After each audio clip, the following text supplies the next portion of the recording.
Fala pessoal, tudo bem? Hoje eu quero trazer um questionamento para vocês aqui, simples, mas é um questionamento recorrente que eu tenho certeza que muitos advogados, empresários e cidadãos comuns têm. O meu contrato precisa necessariamente ter o reconhecimento de firma em cartório ou não? Alô, meu amigo Diego Lopes.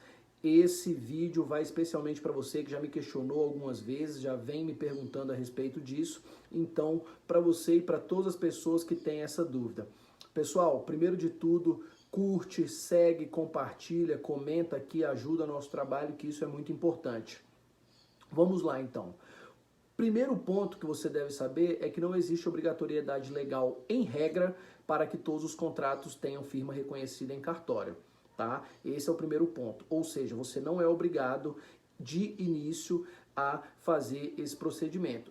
Por que então que muitas pessoas optam por fazer esse procedimento? Porque isso dá mais segurança, né? O tabelião ele vai tão logo aconteça o reconhecimento de firma, por esse ato ele acaba por reconhecer que de fato quem assinou o documento foi aquela pessoa, de fato ela estava em pleno gozo de suas faculdades mentais e era plenamente capaz, né, para aquilo ali. Então esse tipo de questionamento já não vai mais existir, porque o tabelião ali, tendo fé pública, ele já vai atestar isso aí de pronto, tá? O primeiro ponto é esse. Vinícius, mas por que então que tem alguns contratos que a gente tem a necessidade de comparecer ao cartório para fazer o reconhecimento de firma?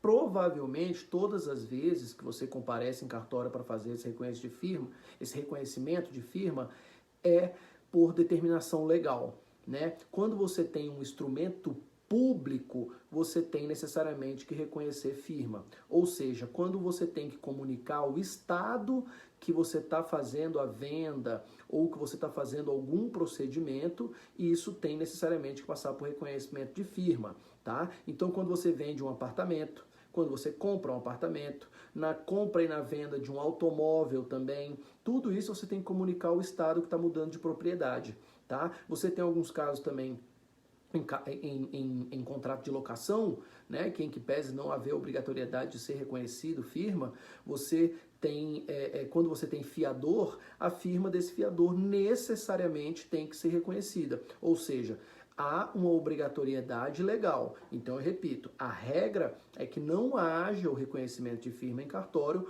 mas se a lei assim dispuser, você vai ter necessariamente que comparecer a um cartório sendo comprador, sendo vendedor ou sendo fiador para realizar esse procedimento, tá? Existem algumas, eu não esgotei aqui todas as determinações legais, existem algumas determinações legais, mas são específicas. A regra é que não aconteça. Então, como que eu faço para dar mais seguridade, para dar mais segurança, para dar mais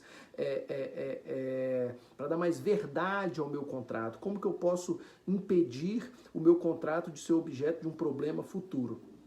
Cara, primeiro de tudo, você tem que ter uma obrigação muito bem explicada, muito bem explícita. Você tem que ter um objeto logo no início do contrato pré-determinado, né? Esse objeto ele tem que ser claro. As partes têm que estar cientes de quais são as suas obrigações, tanto a obrigação de ceder como a obrigação de pagar ou oferecer alguma coisa, tá certo? Então esse é o primeiro ponto. E aí o Código de Processo Civil, ele é muito claro ao dispor da forma como você pode deixar o seu contrato com a natureza de um título extrajudicial. O que seria esse título extrajudicial? Já explico para vocês, mas esses requisitos são data, né? Você tem que ter uma data para o cumprimento daquela obrigação, você tem que ter um valor daquela obrigação, e aí é importante que você tenha todos os consectários legais que envolvem esse valor, juros, multa, atualização, índice de atualização, né? Tudo que vai acontecer caso não haja o pagamento na data estipulada,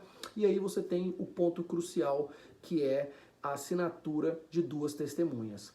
Isso vai conferir ao seu contrato a natureza de título judicial, título extrajudicial executivo. E o que isso muda, basicamente, no procedimento contratual? Isso vai mudar muita coisa. Primeiro que você vai ganhar muito tempo. É isso que nós tentamos passar sempre para os nossos clientes. Você transformar o seu contrato, o seu termo de prestação de serviço, de venda, qualquer coisa em um título extrajudicial, é fundamental para você ganhar tempo quando você for pleitear os direitos ali consignados. Se não for um título extrajudicial, você vai ter que passar por um processo de conhecimento, que significa o quê? Você vai ter que ter uma petição inicial, onde você vai trazer toda a situação que levou você até o judiciário, contestação, réplica, especificação de provas, pode vir a ter audiência, posteriormente você vai ter uma sentença passível de recurso.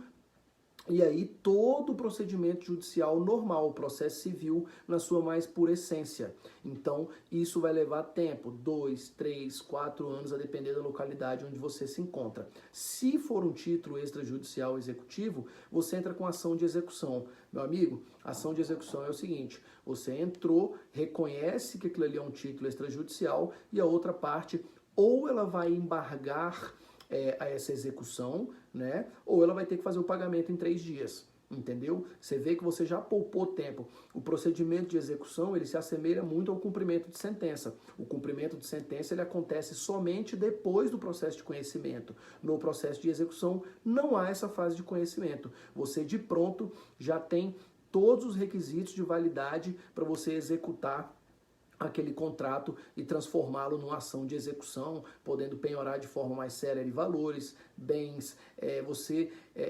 coloca, se assim pode se dizer, mais rápido o devedor na parede e assim ele vai ser obrigado a fazer o pagamento. Pessoal, espero que tenha ficado clara a explicação. Qualquer dúvida, manda aqui para mim. E se você quer ver algum vídeo, tem alguma dúvida sobre esse procedimento de contratos, me manda aqui que a gente vai tratar disso com vocês ponto a ponto. Tá? Eu coloquei ontem no Stories aqui alguns questionamentos a respeito de contratos, todos eles vão virar vídeos e eu espero estar ajudando vocês, advogados, a apoiarem melhor os seus clientes nessas demandas, tá bom? Obrigado, clica aqui no curtir, compartilha com os amigos e muito obrigado mais uma vez.